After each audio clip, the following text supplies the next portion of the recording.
চ্যানেলে স্বাগতম। এই মুহূর্তের গুরুত্বপূর্ণ খবর হলো অযোধ্যা রাম জন্মভূমি রাম মন্দির উদ্বোধন উপলক্ষে নদিয়ার মায়াপুরে চন্দ্রোদয় মন্দির অর্থাৎ ইস্কন কর্তৃপক্ষ এক বর্ণাঢ্য শোভাযাত্রার আয়োজন করে।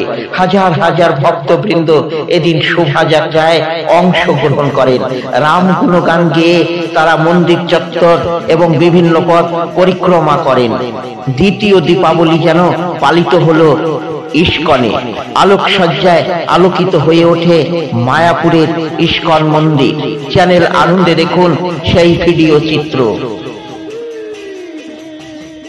রাম লক্ষ্মণ পূর্বজং রঘুবর সীতাপতি সুন্দরং কাকুস্থং করুণাময় গুণনিধি